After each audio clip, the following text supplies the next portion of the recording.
За та бүхэн сайн байцгаана уу? Юуны төрөө миний сувгийг даган сонсдог та бүхэндээ баярлалаа.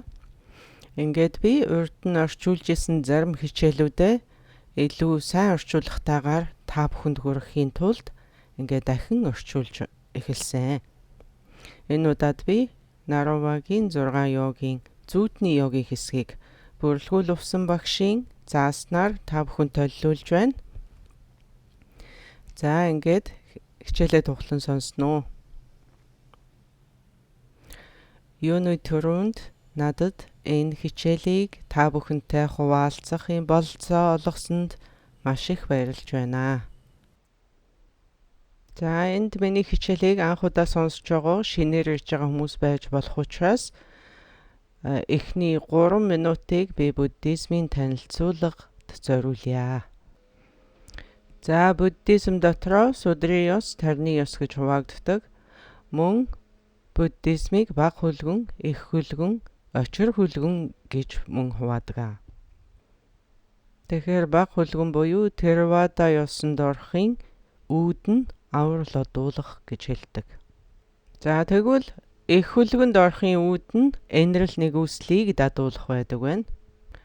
Тэгвэл очир хөлгөнд орохын үүд нь багшийг шүтэх ёс буюу багшийн эгүүзрийн дадлага байдаг байна.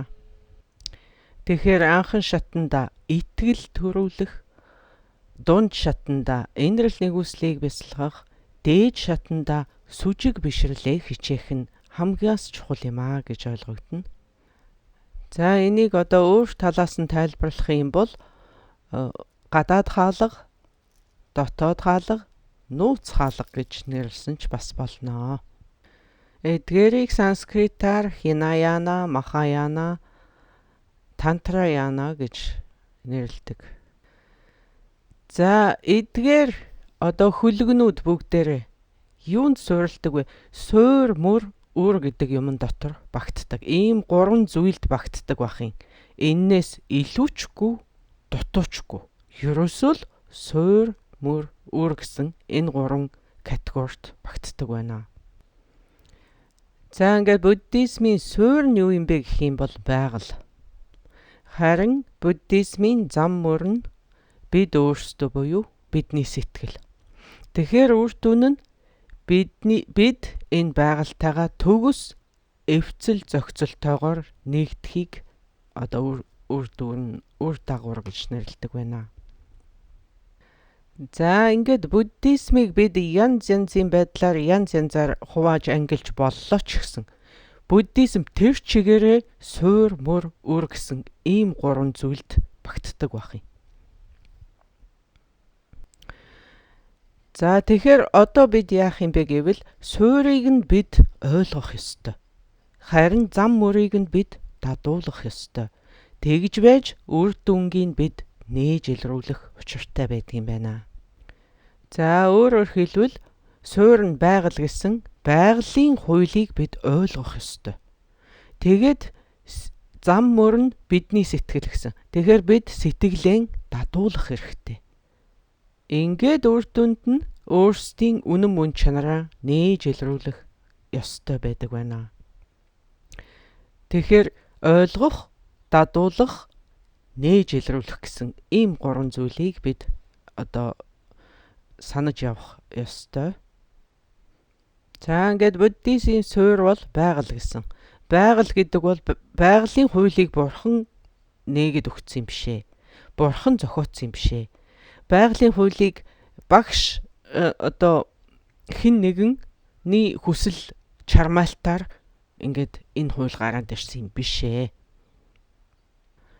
За тэгэхээр бид яагаад биеэрээ өвдөөд сэтгэлээрээ зовоод тэгээ бидэнд яагаад ийм их асуудал бэрхшээлүүд байгаад байгаа юм бэ гэвэл бид байгалийн хуулийг ойлгоогүйгээс л тэр юм.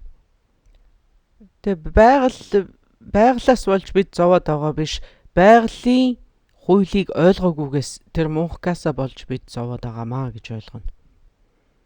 За ингээд байгалийн мөн чанарыг ойлгоогүйгээсээ болоод бид бие хэл сэтгэлийн аль нэгнээр энэ байгалийн хуулийн эсрэг зүйлийг үлддэг байна шүү дээ. Тэгэд гаднаас нь харахад байгаль биднийг ингээд залхаан цэрлүүлээд байгаа мэт харагдж байгаа боловч байгаль бол зовлонгийн мөн чанартай биш юм аа. Тэгэхээр одоо биднээс яах гээд юуны төлөө ингээд янз бүрийн дадлага бясалгал хийгээ сэтгэлээ дадуулаад байгаа юм бэ гэвэл байгалийн хуйлтай бид өөрсдийнхөө сэтгэлийг явц цав нийцсэн ийм нэгдмэл нэгэн зүйл болох гэдэг. За тэгэхээр та бүхэн ойлгосон байх буддизмын суурь гэдэг бол бурхан биш юм аа. Бүрлгүүл увсан биш юм аа. Хэн нэгэн багш лам биш юм аа. Энэ бол байгаль юм аа. Тэгэхээр зам нь та өөрөө гэдгээр та өөрийнхөө сэтгэлээс өөр ямар ч замыг олохгүй. Тэгэхээр бид өөрсдийгөө мартчихад өөрөөсөө гадуур ингээд арга зам хайгаад явах юм бол тэр бүхэн бидэнд хайж байгаа юмыг маань өгөхгүй гэсэн үг. Багш болон Бурхны ном, сургаал, судар ном тэд цөмөөрөө таны замд тустай дэмжлэг болох нь гарцаагүй. Тэгэхдээ яг зам нь бол та өөрөө юм аа. Таны өөрийн сэтгэл юм аа. За ингээд сэтгэлээ дадуулах замаар бид сэрхгүй, гэтлэхгүй гэгээрэлд хүрдэг байна. За миний буддизмын танилцуулга гэсэн 3 минут энэ хүрээ төгсөж байна. За ингээд буддизмыг нэг ийм сайхан мод байна гэж бодох юм бол түүний үндэс нь байгаль, иш нь бидний сэтгэл, үр жимс нь гэгээрэл байх нь. Бид нар бүгдээрээ үр жимсийг нь авахыг хүсэж байгаа. Хүсэлтэй үр жимсийг идэх хүсэлтэй. Тэгсэн мөртлөө түүний тулд бид зөв суурийг нь тавиад зөв замыг нь дадуулах шаардлагатай байх нэ. За ингээд бидний өнөөдрийн ярихын зүүдний йогийн хичээл бол тарны ёсонд хамаардаг. Тарны ёсны хичээл. За тарны ёсон гэхээр дотроо 4 аймагтай. За ингээд үеийн дандар, явдлын дандар, эгүүзрийн дандар, ханцшгүй эгүүзрийн дандар гэж ийм 4 аймагтай, 4 ийм ангитай гэсэн үг. За тэгвэл энэ ханцшгүй дандрын ёсонд нь үүсгэлийн зэрэг, төгсгөлийн зэрэг гэж 2 үе шаттай дадлагууд байдаг байна. Зүүдний йогийн дадлагууд бол төгсгөлийн зэргийн дадлагууд юм аа. За ингээд Нарувагийн 6 йог бол төгсгөлийн зэргийн дадлагууд, зүүдний йог Нарувагийн 6 йогт багтдаг байна. Тэгэхдээ бид Нарувагийн 6 йогийг ерөнхий төгсгөлийн зэргийн ерөнхий дадлагууд гэж үздэг.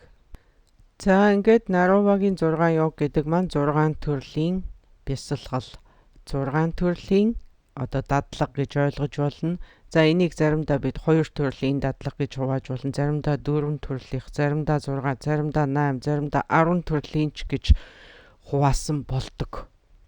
Энэ аль нтайгаа зөрчилдөхгүй тэгээд юунд гол нь чиглэж байгаагаас шалтгаалаад дотор нь янз янзаар ингэж хувааж ангилж болдог байна. За энэ Нарувагийн 6 йог гэдэг бол 6 бүлэгтэй гэж ойлгоход болно.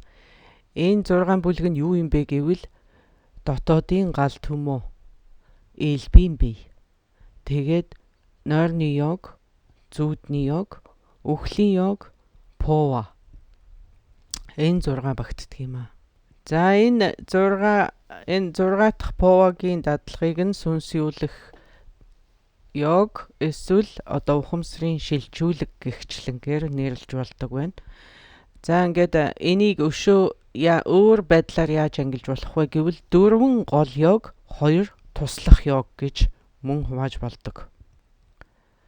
За ингээд дотоодын гал, элбийн бие, нойрны йог, зүүдний йог энэ амьдтай дадуулдаг 4 йогийг нь бид 4 гол йог.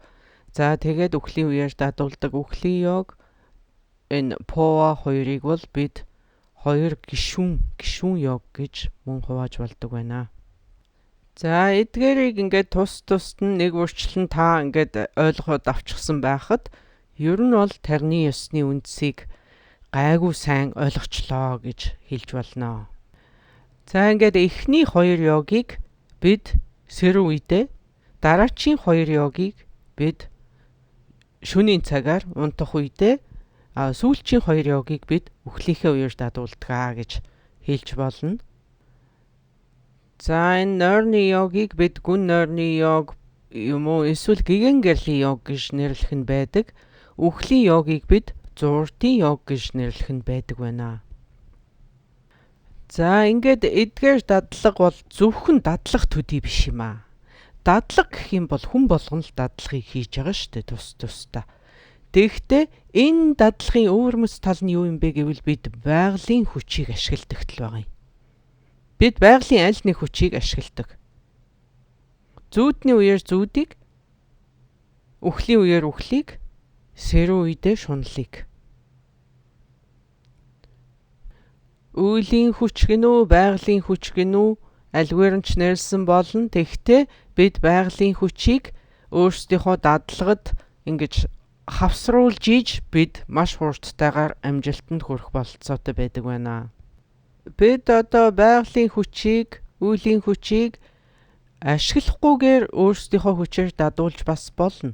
Тэгэхдээ бид зөвхөн өөрсдийнхөө бяцлаглалын хүчээр явна гэх юм бол бидэнд маш их цаг хэрэгтэй, маш их хичээл шамдал, зүтгэл, энерги, маш их зүйл бидэнд шаардагдана. За ингээд одоо үхлийн үеэр бид үхлийг өөрсдийн хүч одоо бяцлагалдаа ашиглана гэсэн үг. За үхэл гэдэг бол одоо маш хүчтэй үеийн хүч ээ. За үхэл гэдэг бол ерөөсөө хамгийн хүчтэй үеийн хүч гэж хэлэхэд болно. Энэ бол маш хүчтэй. Тэгэхээр бид тэр гайхамшигтай хүчийг өөрсдийнхөө дадлагад ашиглах нь шүү дээ. За түүнтэй мөн адилхан нойр. Нойр гэдэг бол үнэхээр хүчтэй үеийн хүч ээ. Эдгээрийг яагаад үеийн хүч гэж нэрлээд байгааг та бүхэн ойлгож байгаа хөх гэж бодож байна. Жишээлх юм бол үхэл гэж үхлийг хинч дадуулдаггүй. Үхэлд хинч суралцдаггүй. Тийм учраас энийг үеийн хүч гэж нэрлээд байгаа. Үхэж чадахгүй хүн гэж энэ орчлон дээр нэгч байхгүй, бид цөмөөрөө амжилттайгаар үхэж чаднаа. Би яаж үхэхээ мэдэхгүй учраас би үхэж чадахгүй байна гэж ярьж байгаа хүн би нэгийг ч сонсоогүй. Эсвэл чи яаж үхэхэд суралцах хэрэгтэй, тэгэхгүй л чи үхэж чадахгүй шүү гэж ярьж байгаа хүн би нэгийг ч сонсоогүй. Тэгээд ч тийм юм байхгүй гэж би бодож байна. Энэ үхэж чадахгүй хүн энэ орчлон дээр нэгч байхгүй, бид бүгдээрээ эрт орой хизээ нэгэн цагт үхэх болноо. Одоо ядах юмгүйгээр үхэх болноо гэж хэлж болно. За ингээд зөвхөн сайн хүмүүс ч үхдэг юм биш, муу хүмүүс ч мөн адилхан үхнэ.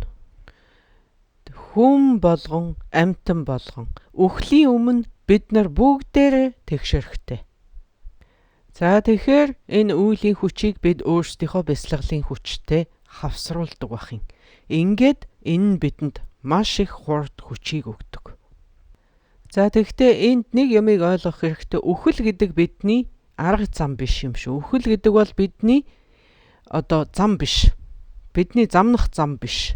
Энэ бол бидний зүгээр хэрэглэх арга юм гэж ойлгоно. Үхийг яагаад зам биш гэж байгаа вэ гэвэл үхээл бүх юм зүгээр болчихно гэж бодож байгаа бол тийм юм байхгүй. Тэгэхдээ бид үхлийг ашиглана гэдэг шүү дээ. Тэгэхээр үхэл бол зам биш, бидний хэрэглэх арга юм аа гэж ойлгоно.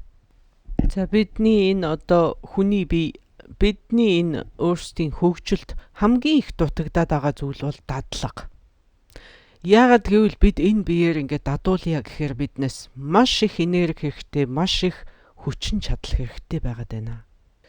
Тэр энэ зөвхөн өөрсдийнхөө хүчээр бид дадлага бяцлаглаа хийнэ гэвэл энэ хүчийг бид цуглуулах шаардлагатай байна. Энэ хүчийг цуглуулаад тэгжиж бид амжилтанд хүрнэ гэх юм бол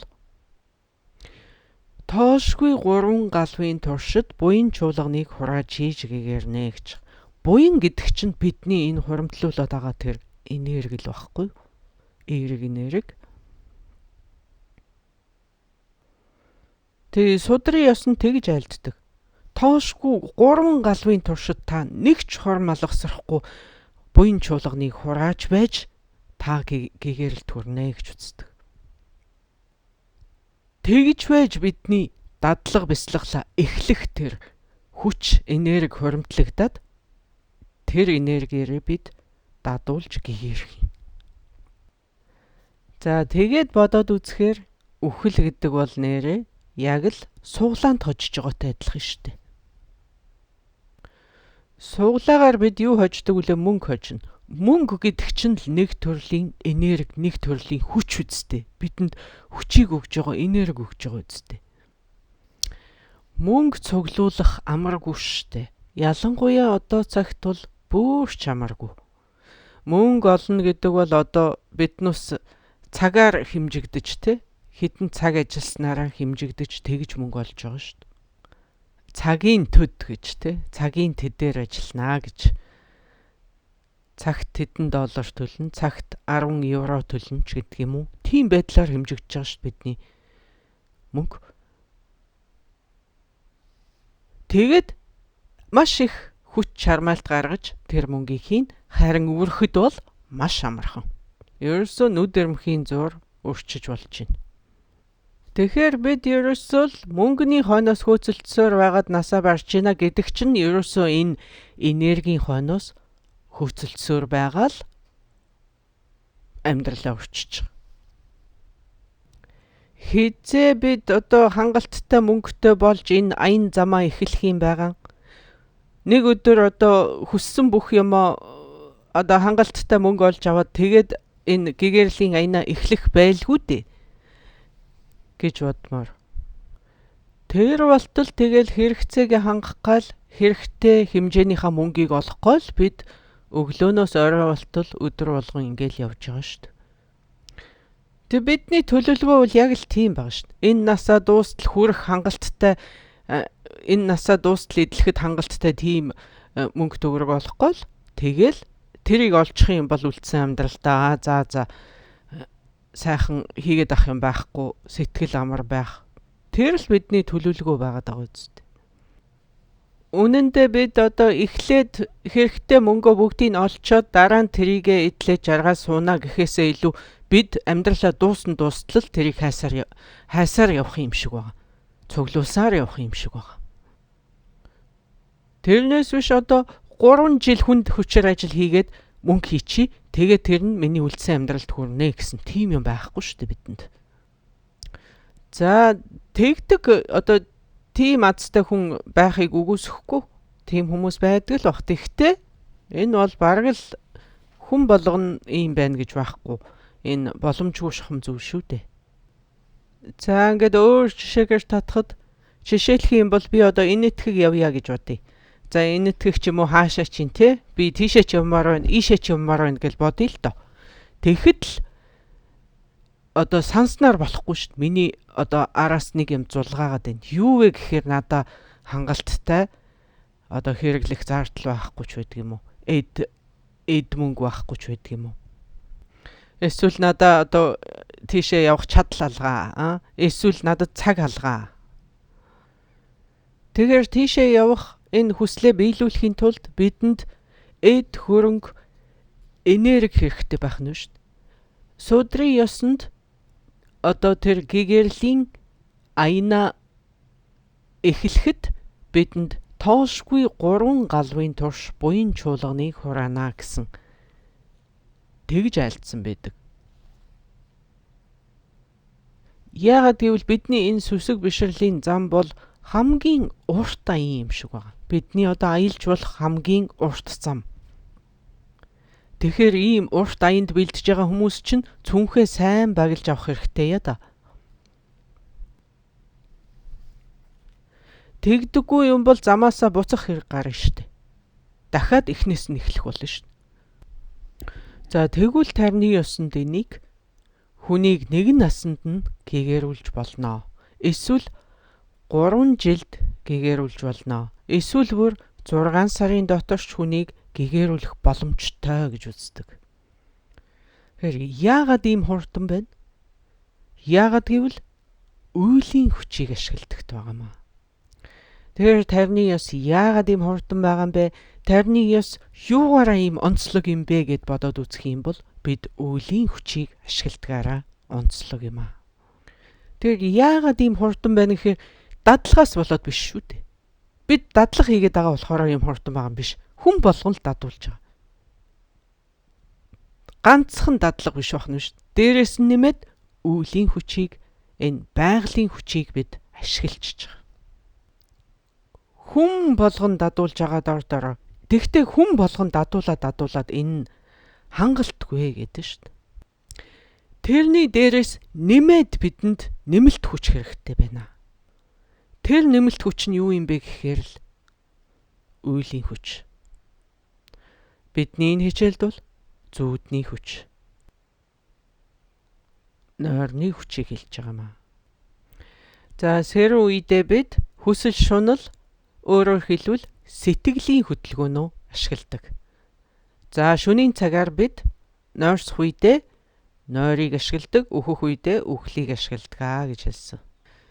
За ингээд сэрүүн үед бид одоо сэтгэлийн хөдөлгөөнийг гэж хэлсэн. Тэгэхдээ сэтгэлийн хөдөлгөөн дотор сөрөг сэтгэлийн хөдөлгөөнийг тэрэн дотор голчлон шунал хүслийг ашигладаг баг. За тэгвэл үхлийг би суралцах шаардлагагүй, үхлийг би дадуулах шаардлага байхгүй. Үхэл яаж игээл хүрээд ирнэ.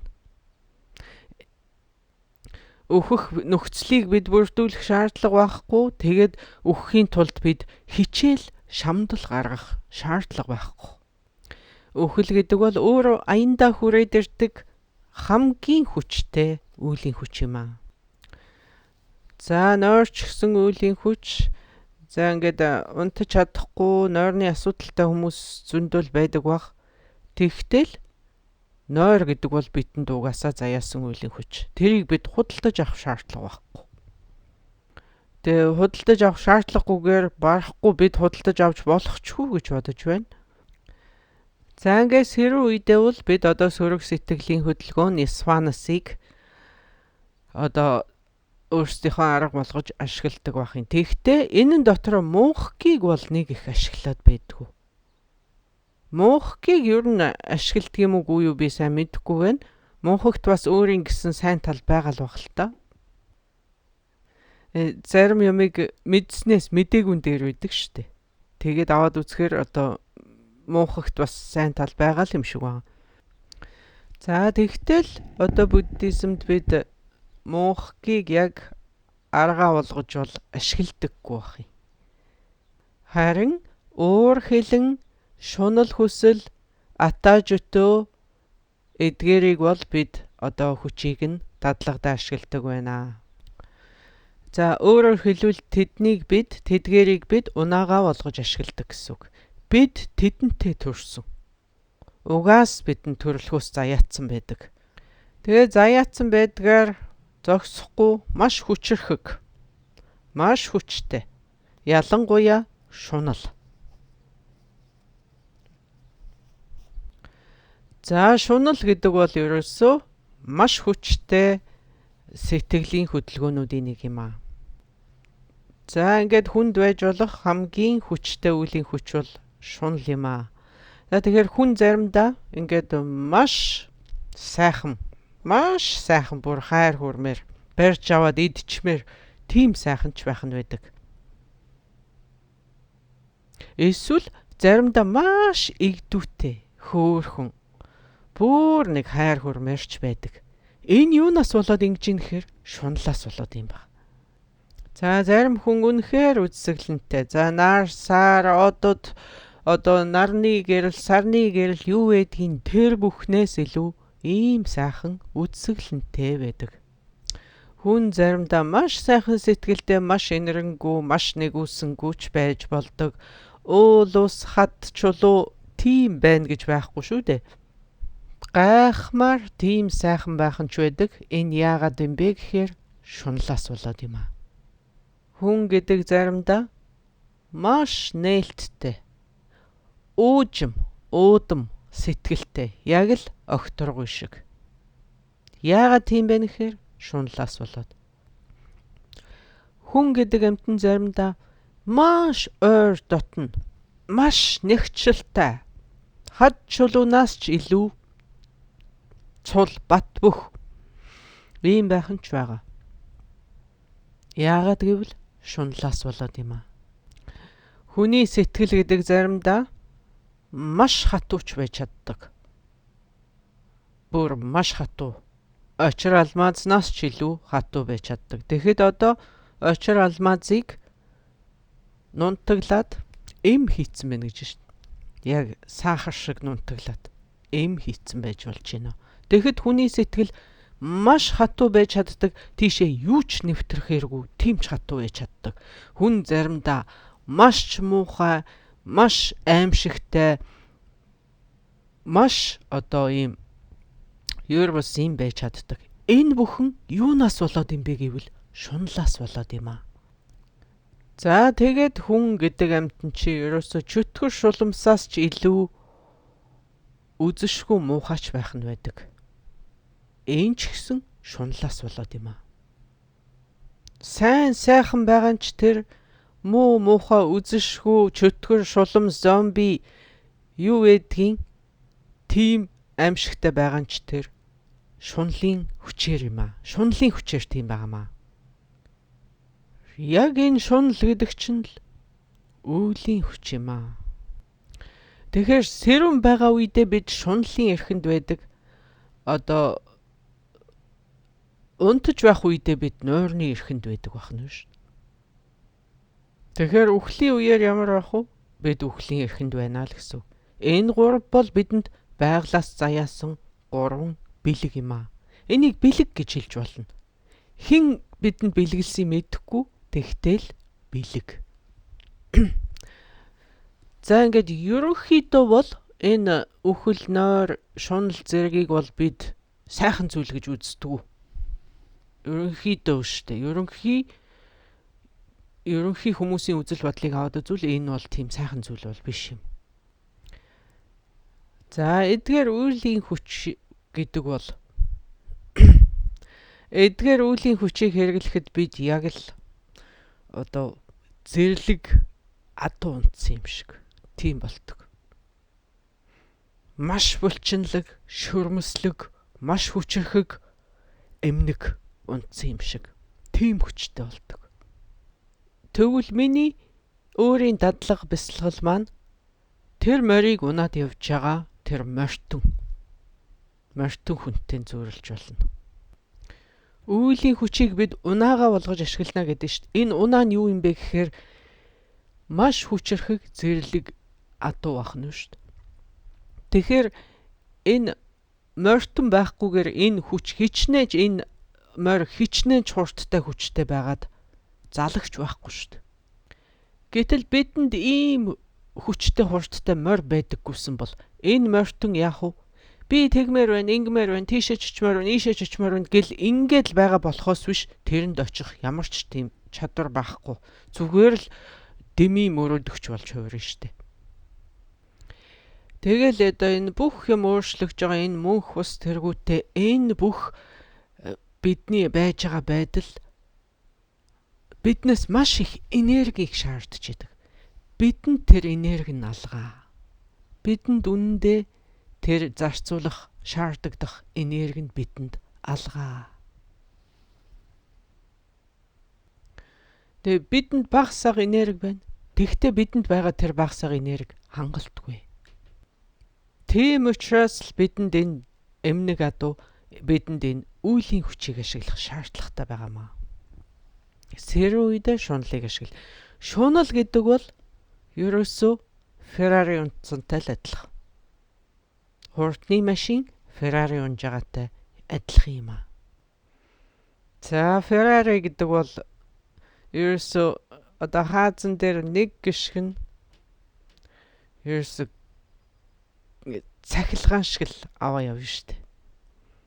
За цахилгаан шиг хурдлна гэд энэ Феррари гэхээсээ илүү сансрын пүүжинтэй бараг зүйрлж болмоор. Нэг тэрэлтээр таныг саран дээр аваач чадна шүү дээ. Сансрын пүүжин л гэсэн үг. Тэгээ яг тэрэн шиг. Шунал гэдэг бол яг тэр. Шунлын хүчээр шунал таныг нирванд ч аваачиж болно. Шунал таныг сансарт ч аваачиж болно. Шунлын хүчээр та нэг гიშгэхэд таныг диваачнд ч аваачиж магадгүй. Таныг тамд ч унгаж магадгүй. Тэр чинь шунал واخгүй. За эсвэл энийг одоо бидэнд байглаас заяасан цөмийн хүчтэй бидэнд байж байгаа цөмийн хүч واخгүй тэр чинь. Зөв ашиглаж чадах юм бол таныг гэгэрэлтч хүргэж болно. Тийм хүчтэй цөмийн хүч юм аа. За ингээд энэ гурван хүчрхэг үеийн хүчийн тусламжтайгаар бид өөрсдийнхөө үнэн мөн чанарыг нээж илрүүлэх юм аа. За товчоор хэлэхэд Нарувагийн 4 йогт биднээс энэ 4 гол йог байдгаа гэж хэлсэн. Тэрнтэй дүүцсэн ийм бидэнд 4 гол хүрт байгаа бидний биед. За зулаан хүрт, хүн хүрт хоёрыг бид сэрүүн үедээ, харин хоолойн хүрт, зүрхэн хүрт хоёрыг бид одоо унтаж байх үедээ илүү бидний сэтгэл тэнд агуулгаж идэг байна. Тэгээд ухны хүрт, хүн хүрт хоёрыг бид сэрүүн үедээ илүү ашигладаг, хоолойн хүрт, зүрхэн хүрт хоёрыг бид унтаж байх үедээ илүү ашигладаг гэж ойлгоход болно. За ингээд бидний сэтгэл ер нь биеийн хаасаагүй байгаа, тархсан байгаа. Тэгтээ голчлон унтаж байх үеэр зүрхэнд байдгаа гэж ойлгоно. Сэрүүн үед бидний духанд байдаг. За зүүдэлж байх үед бидний хоолойд байдаг. Сэтгэл голчлон секси үеэр бидний хүн хүртэнд байдгаа гэж ойлгоно. За сэтгэл гэдэг бол давлгаа. Энэ давлгаа чинь бидэнд одоо янз бүрийн сэтгэлийн хөдөлгөөн бодлуудыг үүсгэж байдаг. Бид бол энэ давлгааны ертөнцид амьдарч байгаа шүү дээ. Бидэнд давлгаа байгаа учраас бид төрдөг, давлгаа байгаа учраас бид үхдэг. Бидэнд давлгаа байгаа учраас бид өглөөс ирдэг, бидэнд давлгаа байгаа учраас шөнө унтдаг. За ингээд та бүхэн мэдж байгаа 100 жилд нэг удаа бид төрдөг, 100 жилд нэг удаа бид бас үхдэг. 24 цагт бид нэг удаа унтдаг, 24 цагт мөн нэг сэрдэг. За ингээд 3 цаг тутамд мөн шинээр нэг давлгаа үүсэж, нэг давлгаа буцаж идэг байна. За энэ үед бидний сэтгэлийн төлөв өөрчлөгдөж идэг. Бидний сэтгэлийн төлөв, бидний ааш өөрчлөгдөж идэг гэсэн үг. Бид хүн гэдэг амьд чи их ааштай амьтан байна шүү дээ. Тэгээ бидэнтэй харьцуулахад адгуус амьтанд тийм их ааш гэж байдаггүй. Тийм учраас л адгуус амьтантай нөхөрлөхөд маш хялбар байдаг байна шүү дээ. Тэгэхээр л хүнтэй нөхөрлөхөөс энэ нохой тугал мугалтай нөхөрлөх нь илүү амархан байдаг үстэй. Бид одоо ингээд маш их ааштай гэдэг чи одоо юу хэлж байгааг гэвэл маш их энэ дээшээ доошоо ийм савлгаатай байна гэсэн үг. Бидний сэтгэл ингээд тогтворгүй савлаад байна гэсэн үг байхгүй юу? Маш их дээшээ доошоо ингээд савлаад байдаг. Тэрнээсээ болоо бидний энэ ааш зан өөрчлөгдөж идэг. Хэдэн цагийн өмнө л намайг баг хайрлаад өгөх гэжсэн хүн 2-3 цагийн дараа намайг алхад бэлэн болцсон байдаггүй гэж юу? Хүн гэдэг амьтан нэг сэтгэлийн төлөвийг 3-аас илүү цаг хадгалж чадахгүй гэд бод. За ингээд 3-аас илүү цаг хадгалаад явахыг одоо оролдож болно. Санаатаагаар. Тэгвэл тэрэнд их энерги шаардлагатай гэдэг шүү дээ. Яг одоогийн байдлаар би ингээд маш аз жаргалтай байлаа. 3 цагийн дараа миний энэ аз жаргал яг энэ чигээр байна гэсэн баталгаа байхгүй. Энэ чинь тийм байх ч боломж байхгүй. Энэ цаг минут өнгөрөх тусам миний энэ аз жаргалын төвшин ингээд доошлоо. Энэ чинь давлгаа байхгүй юу? Доошоо дээшээ. Энэ давлгаа биш дээ. Бүр хитрхи өндөрт гараад хитрхи доошоо ийм өндөр давлгаатай болоод ирэх юм бол бид эмчэд очих хэрэгтэй болно. Магадгүй 3 цагийн өмнө танд байсан тэр жаргалтай мөч уул мөрн ингээд багч гэсэн үлдсэн байж магадгүй л те. Тэгтэл тэр урдын байсан чанараа алдчихсан. Яг л одоо шарсан төмс шиг. Шарсан төмсийг та тавган дээрээ тавиад удаагаад үзээрэй. 2 юм болно. Эсвэл хатаад одоо чулуу шиг болчихно. Эсвэл яг зажилдаг бохир шиг болчихно. Зөөлрүүд. Яг л шарсан төмс шиг штэ. Танд сайхан цаг үе байсан. Тэгтээ тэр чинь л өнгөрсөн. Мэдээж шин давлгаа ирнэ, шин давлгаа буцна. Давлгаа ирнэ, буцна. Мөнх юм гэж хаана вэ? Хаанч байхгүй штэ. Хаанч мөнхийн юм гэж байхгүй. Энэ дэлхийн түүхийг л аваад үз. Энд ер нь мөнх байдаг юм юу бэ? Юу ч байхгүй штэ. Дэлхийд нэрээ дуурсгаад явж исэн монголчуудыг хар. Чингис хаан. Тэдгээрээс одоо өстө маш сайхан түүхэл үлдсэн. Бидэнд одоо нэг 3 сая гаруйхан монгол энэ ертөнцийн амьдарч байна. За тэр авгаа пирамидыг байгуулсан Египт байна. Одоо тэгэл зүгээр нэг үзмэр төдий ингээд түүхэл үлдсэн байгаа байхгүй юу? Ингээд одоо үлгэр домог л үлдчихэж байгаа. Өөр нэг их юм тэрнээс улмөр гэхээр юм байхгүй. Бид тэгэхээр ерөөсөө давлгааны ертөнцид амьдарч байгаа. Тэгээ давлгаа ирэхэд түүнийг сүрж бүү яваарай. Одоо том давлгаанд далайд бол одоо хүн яаж болох вэ гэвэл хоёр янзаар байж болох юм. Нэг нь одоо доошо шумбаад тэр давлгааг өнгөрөөгөөд гарч ирэх. Нөгөөх нь давлгааны уруудаа дагуу сэлэх. Тийм л хоёр арга байгаа. Тэрнээс бид сөрөөд явж чадахгүй. Тэгээ давлгаа ирэхэд та тэнд гоцоогоо зогсож явах юм бол давлгаан цохиулна шүү дээ. Маш аюултай. Хүн нэг сэтгэлийн хөдөлгөөний 3-аас илүү цаг хадгалж чадахгүй гэдэг чинь одоо ингээд хүнд уурлаа л яваад байдаг хүн байдаг шүү дээ. За тийм хүмүүс чинь тэр уураа хадгалж байх гэж ингэж маш их энергийг зарцуулж ийна гэсэн үг байна шүү дээ. Тэрнээс биш тэр урд нь байсан уур яг тэр чигээрэл хадгалагдаа яваад байгаа юм биш.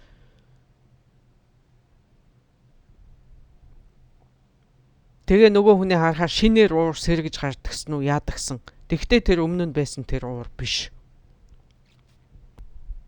Тэгэхээр энэ 3 цагаас илүүгээр одоо шунал, хүсэл, ата, жөтөө, өөр хилэн юу ч ямар сэтгэлийн хөдөлгөөнийг бид 3-аас илүү цаг хадгалж чадахгүй гэж. Давлгаа ирнэ л гэдэг чинь өөрчлөлт, давлгаа буцнаа л гэдэг чинь өөрчлөлт. Энэ бүхэн чи өөрчлөлт байхгүй юу? Өөрчлөгдсөн.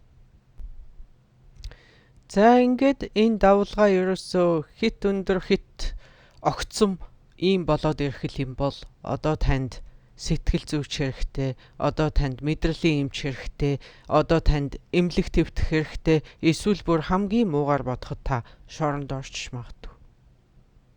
Энэ давлгаа бид одоо хяналтгүйгээр ингээд хит савчуулаад байх юм бол эн чинь маш аюултай гэж яриад байна шүү дээ. Тэгээ өөрсдийгөө хянж авахгүй юм бол сэтгэлээ сайн анзаарч авахгүй юм бол ингээд савлаад байх юм бол одоо маш аюултай болно гэж юу хэлж ийнэ гэвэл биднийг нэг газар ингээд уяхаас шүү аргагүй болно гэдэг шүү дээ.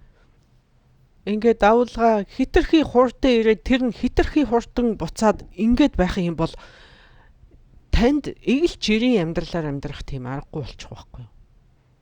Сэтгэл санааны хувьд та тэр үед күку гэдэг одоо юмтай болно гэж ярьдаг лөө. Юмтай болсонтой л адилхан. Галзуурна гэсэн үг.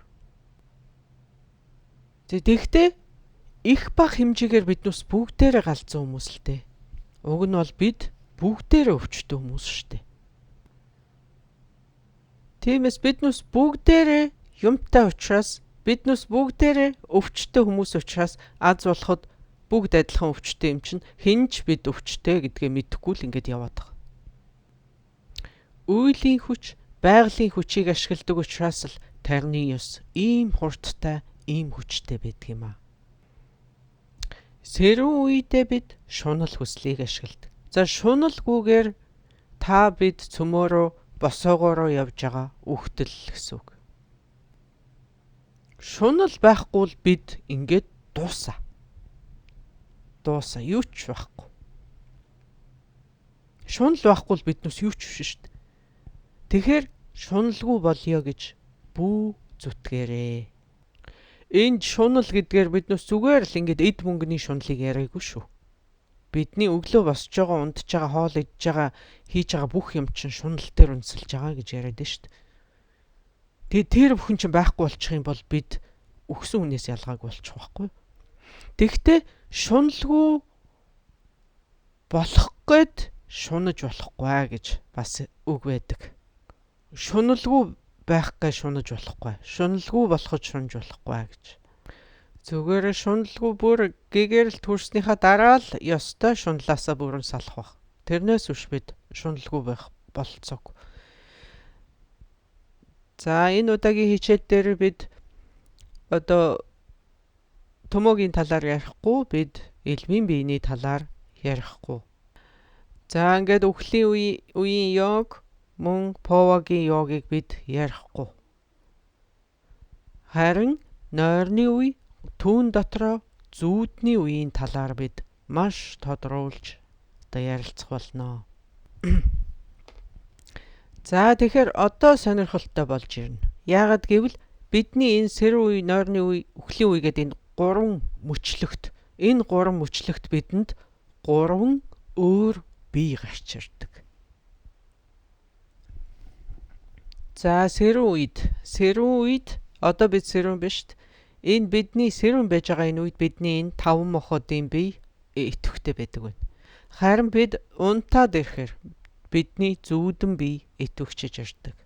Тэгвэл үхлийн үеэр зуурдын бие буюу хий бие гарч ирдэг байна. За эдгээр биенүүд бүгдээрээ өөр шинж чанаруудтай. Бие гэдэг чинь ер нь бол энергийг л хэлж байгаа. Энерги. Тэгэхээр биегүүгээр бидэнд ямар ч энерги байхгүй, биегүүгээр бидэнд ямар ч хүч чадал байхгүй юм байна. За тэгэхээр энийг одоо юутай зүйрлдэг вэ гэвэл биегүүгээр та одоо маш сайн хараатай мөртлөө, нүдний хараа маш сайн мөртлөө тахирч дутуу хүнтэй адилхан юм аа. Тэгэхээр одоо энэ бие махбодын дэмжлэггүйгээр, биений дэмжлэггүйгээр биднээс яг тахирч дутуу хүнтэй адилхан. Ухаан сэргэлэн хараан сайн. Тэгтэл бие нь ажиллагаагүй. За тэгэхээр бодит сэрүүн үед бидний энэ бодит махбодын бие, зүүдний үед зүүдэн бие буюу ул мөрийн бие гэж нэрлэж болно. За ингээд үхлийн үеэр зуурдын бие буюу хий бие гэж гарч ирдэг байна. За ингээд бидний бодит таван махбодын бие яагаад ийм захирахад хэцүү, яагаад ийм хатуу тэмдэг чанартай байдгийм бэ гэвэл энэ таван махбод чинь бидний өөрийн зүйл биш байхгүй. Бид энийг зээлсэн. Бид энийг зээлээд төр хэрглэж байгаа. Тийм учраас энэ таван махбодыг бид өнгөрсөн төрлөөсөө аваад ирсэн биш. Тэгээд ч энэ бодит биеийг бид эрх төрөл рүүгээ мөн авч явахгүй. За энэ таван махбодын бие бол одоо маш бодлоонтай, одоо маш амаргүй. Энэ маш амархан өвчлөн. За юуны өмнө гэхэд тэр үхэх хэрэгтэй, тэр төрөх хэрэгтэй, тэр унтах хэрэгтэй, тэр сэрэх хэрэгтэй. За ингээд одоо идэх хэрэгтэй, бие засах хэрэгтэй. За тэгээд өшөө цаашаага явах юм бол энэ одоо амьсгал авч явах хэрэгтэй, амьсгалаа гаргаж явах хэрэгтэй. За тэгээд бүр тэрнээс ч илүү цаашлах юм бол зүрх нь ингээд байнга цохилж явах хэрэгтэй. Тэгээ цаг үргэлж цохилж явах хэрэгтэй энэ зүрх. Цохилгоо болчих юм бол үхээд өгнө. За тэгээд энэ 24 цагийн дотор ингээд байнга юм идж явах хэрэгтэй. Байнга амруугай юм хийж явах хэрэгтэй. За тэгээд л одоо гой сайхан хоол идэх хэрэгтэй, дасгал сургууль хийх хэрэгтэй, фитнес хэрэгтэй, энэ ч хэрэгтэй, тэр ч хэрэгтэй, тэр ч хэрэгтэй, тэр ч хэрэгтэй гэд тооцохын арга байхгүй. Ерөөсөө л энэ ч хэрэгтэй, тэр ч хэрэгтэй. Энэ биед хэрэгтэй юмыг ерөөсөө ингээд жагсаагаад тоочоод барахгүй штэ. Итгэхийн аргагүй. За тэгэл байшин сав хэрэгтэй, хорогдох газар хэрэгтэй, унах унаа хэрэгтэй гэдэл ярих юм бол тоймгүй. Тэгсэн хэрнээ энэ биед ийм их юм хэрэгтэй байгаа хэрнээ Миний төлөө яг юу хийсэн? Маш багыг хийж штэ над хариудна. Би энд бүх юмаа зориулаад маш их хөрөнгө оруулалт хийсэн байдаг. Энэ эргээд надаа маш бага тусалж штэ. The business-ийн түншээр аваад үзэх юм бол тийм сайн түнш биш байна гэсэн үг үстэй. За тэгээд энэ биеийг өөрчлөх амаргүй ийм маш хатуу тэмдэг чанартайгаас гадна зүгээр л энэ биеийг энэ чигээр нь байлгаад хадгалаад явж ия гэхэд л маш үнэтэй. Бүр маш үнэтэй. Тэгээд үнэтэйгээр зогсохгүй маш их өвдөн, маш их өвчин шаналгаа маш ихтэй. Өөрөөр хэлбэл өвдөлт ихтэй. Өвчлөл ихтэй гэсэн үг. Тэгтээ надад одоо сонголт алга биш шүү дээ. Надад өөр биеийг авчия гэд өөр бие алга.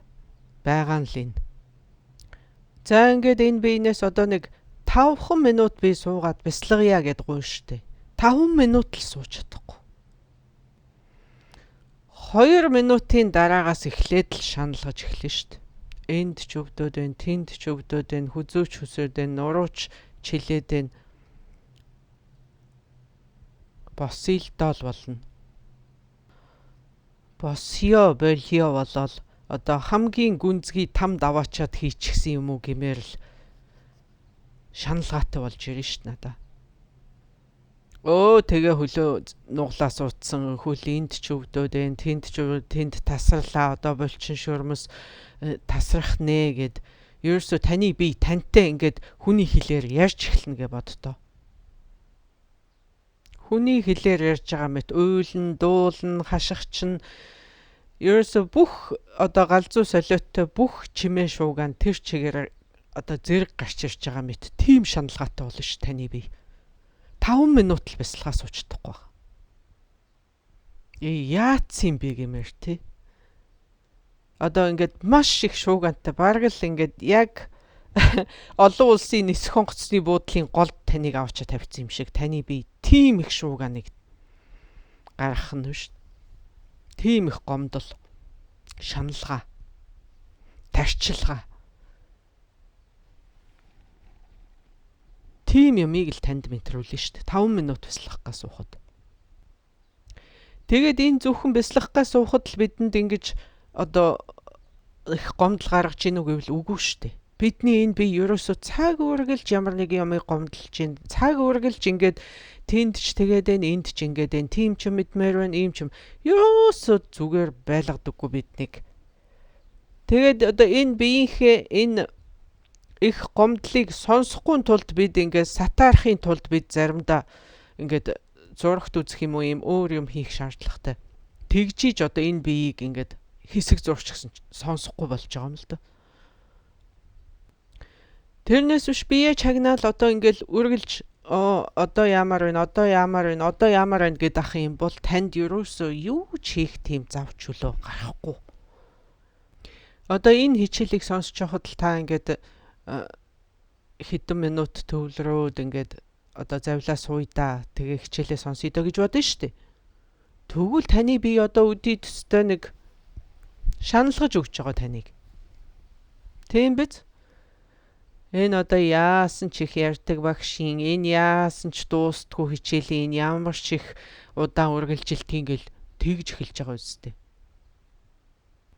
Бидний энэ 5 махбодын бие махбод бол ерөөсөө л маш хатуу тэмдэг чанартай, өөрчлөхөд маш хэцүү. Ингээд энэ биеийг хадгалж явах маш үнэтэй, тэгээ маш өвчлөмтгий л гэж ойлгох хэрэгтэй. Энэ биеийн энэ өвчин шаналгааг сонсохгүй гэсэндээ л биднээс аргаа бараад гарчгүйдэг үстэй. Эсвэл төрч гисэн жоохон мартахын тулд гашуун ясуу юм хүртэл амсгад хүрдэг шүү дээ. Тийм биз? Тэгж байж л энэ биеийн гомдлыг сонсохооргүй төрч гисэн. Тийм болж байгаа. Тэгээ миний энэ бие миний хүсснийг хийхгүй байж болно. Яах вэ? Тэр байж болно. Тэгвэл ядаж л надад гомдлохгүй, намайг ингэ шаналлахгүй байвал дээдийн заяа гэж бодож байгаа шүү дээ. Тийм биз? Тийм л байхад би жаргалтай. За ингээд энэ хүрээд өнөөдрийнхөө хичээлийг завсарлая. Дараагийн хичээл дээр дахин золготлоо баяртай. Баярлалаа.